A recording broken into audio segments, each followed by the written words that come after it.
All right. Hey YouTube, I'm Lucky, and in today's video, we're going over the meta in Trials of Osiris for Season 18. What are the top 10 weapons that you need to use if you want to make it to the Lighthouse? What are the subclasses you need to use? What are the exotics that are the best? What are the god rolls of the legendaries? Everything. We're covering it all in today's video, and we're going to do it in short and sweet time because no need to waste time around here, right? We've got the number one most used weapon from this weekend. We've got Midtown, of course. That's a bigger map, right? The number one most used weapon is the No Time to Explain. So that's the exotic of choice. That's the weapon of choice. That's number one. 1.4 million kills is no joke. That's definitely the weapon for Season 18 on a mid to large map. Of course, when we play smaller maps, right? Like when we play Endless Veil, I don't think No Time will be number one, but we'll see. Time will tell. Next up, we have the BXR 55 Battler. And the number two spot and the number three spot is also a pulse rifle. So it's a pulse rifle meta right now, especially when it's mid to long range. But that's nothing especially new. The BXR launching itself all the way up to number two, though, is a bit of a surprise. But I think the reason why is because people are crafting that god roll now, and because they can have the exact roll of this weapon that they want. And it is such a good weapon. They're enjoying it a lot more in PvP. So let me know down in the comments below, what roll of the BXR did you craft? What is your god roll? Give me everything too. The perks, the barrel, the masterwork, all of that. I want to know. Next up, we've got the Peace of Mind, another craftable pulse rifle. So we're seeing craftable weapons being used significantly more than the ones that are, have random perks on them, right?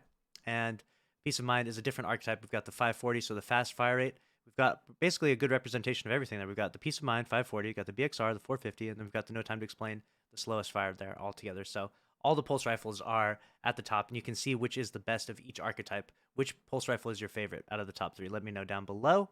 Number four, we go on to the Beloved. Again, another craftable weapon, so no surprises there. Everyone's going to have that god roll. And when we're playing on a huge map like Midtown, it's really good to have some long-range sniper lanes can easily get you an early pick on the enemy team, and then you can zip down to that body and finish off the last two. I see that strategy working for a lot of people. Then we have the number five, another crafted weapon, the Austringer. And the crafted weapons are clearly getting pretty crazy in terms of the meta and the usage rates, right? The Austringer, crafted god roll. Let me know what rolls you're using out there as well. I know most of you probably have range fire that bad boy because the range is insane with that. Number five, the first hand cannon we see, so clearly not a hand cannon meta when it's a big map.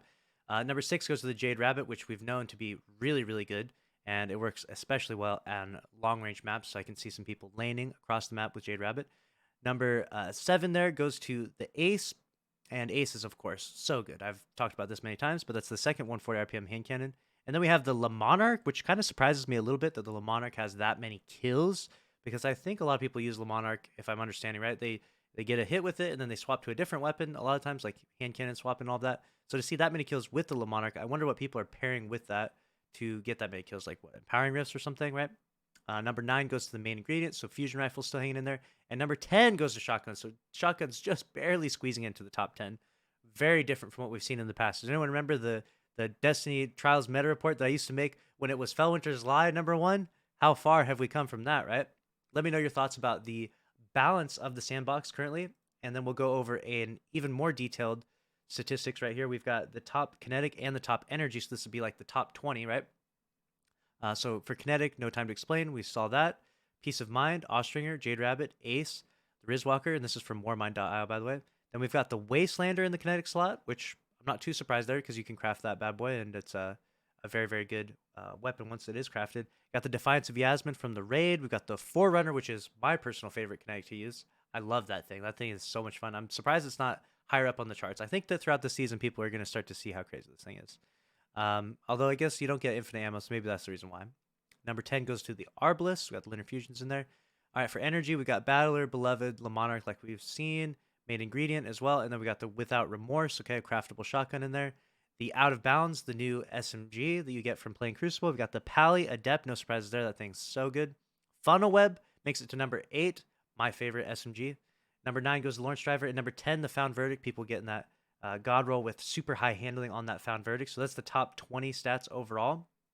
Let me know down in the comment section below what weapons you used this weekend, how many times you made it flawless. I'm definitely curious to know that.